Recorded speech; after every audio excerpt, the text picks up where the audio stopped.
Você já reparou que nós estamos em uma geração egocêntrica? Recentemente eu recebi um relato de que uma irmã, ela só aceitaria um convite se ela fosse uma das pessoas que iriam cantar naquela reunião. Um convite foi feito a uma irmã e ela exigiu ser uma das cantoras desta reunião. Em outro momento, eu também vi um relato de uma outra irmã que cantava, que ela exigia o reconhecimento do chamado dela, porque ela tinha sido chamada desde o ventre, segundo o que ela falou. Eu não estou aqui para julgar o chamado de ninguém. Deus ele chama de maneira soberana. Mas quando você que foi chamado por Deus fica se autoafirmando o tempo todo, significa que você não entendeu o que é ser chamado por Deus.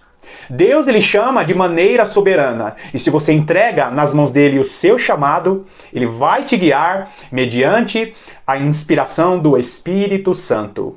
E é sobre isso que eu quero falar neste vídeo de hoje.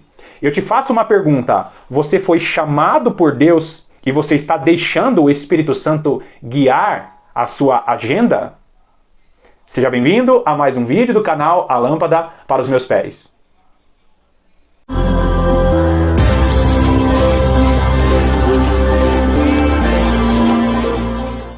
Eu não sei se você concorda comigo, mas eu particularmente acho muito desagradável participar de uma reunião ou de um encontro, até mesmo de um culto, onde o ministro, o cantor ou o pregador fica se autoafirmando, falando somente da vida dele, falando somente das experiências dele. É óbvio que as nossas experiências ajudam a edificar a vida de muitas pessoas. As nossas experiências ajudam muitas pessoas a se aproximarem de Jesus. Mas a nossa vida, o culto a Deus, ele não pode ser baseado apenas em nossas experiências. Existem pessoas que passam a vida inteira falando somente sobre si. E nós vamos entender que a palavra de Deus relata que tudo que nós somos, tudo que nós fazemos é para Ele, é por Ele. João vai falar que tudo aquilo que foi criado por causa dele, por causa de Jesus. E se você foi chamado por Deus, tome bastante cuidado para não ficar se autoafirmando, para não falar somente de você, quando na realidade Deus te chamou para anunciar Jesus. E no início do vídeo eu falei a respeito das irmãs aí que só aceitariam participar daquela reunião se elas pudessem cantar sozinhas. Eu também já ouvi relatos, e não foram poucos relatos, de pastores, de pregadores, ministros, que só aceitariam um convite para pregar se eles fossem a primeira opção. De repente, um pregador que foi convidado para uma reunião não pôde estar naquele compromisso, e um segundo ministro foi chamado e ele não aceitou o convite, porque ele disse que ele não era uma espécie de estepe. Agora, será que Deus, em sua soberania, não tirou o primeiro ministro para colocar o outro ministro no lugar?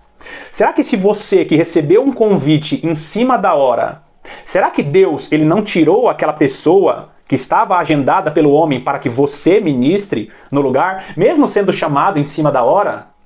Vai lá comigo em João capítulo 3, olha só o que diz o versículo 8. O vento sopra onde quer, ouves a sua voz, mas não sabes de onde vem, nem para onde vai. Assim é todo que é nascido do Espírito. Ou seja, o Espírito Santo, ele faz a sua agenda. Se um outro ministro foi convidado para uma determinada reunião e de repente ele não pôde ir e você foi convidado, não significa que você é um estepe ou é uma pessoa sem valor. Significa que o vento do Espírito está movendo as situações para que você cumpra o seu chamado da maneira que ele quiser. Nós precisamos entender que o nosso chamado é muito mais importante do que a nossa vida. O nosso chamado é muito mais importante do que as nossas feridas e as nossas escolhas pessoais. E Deus ele trabalha no nosso chamado para provar os nossos corações, para saber se nós vamos ser obedientes a esse chamado. E às vezes sofreremos humilhações e sofreremos tristezas em nosso chamado, para que entendamos que Ele é soberano. Aquele que nos chamou é soberano em todas as coisas. Agora, o Espírito Santo é aquele que te chama e é aquele que te guia, é aquele que faz a sua agenda. Olha o que diz Atos dos Apóstolos, capítulo 13, vamos ler os 3 primeiros versículos, que diz assim: havia na igreja de Antioquia profetas e mestres, Barnabé, Simeão, por sobrenome Níger, Lúcio de Cirene, Manaém, Colasso de Herodes, o tetrarca, e Saulo. E servindo eles ao Senhor e jejuando, disse o Espírito Santo: separai-me agora, Barnabé e Saulo, para a obra que os tenho chamado.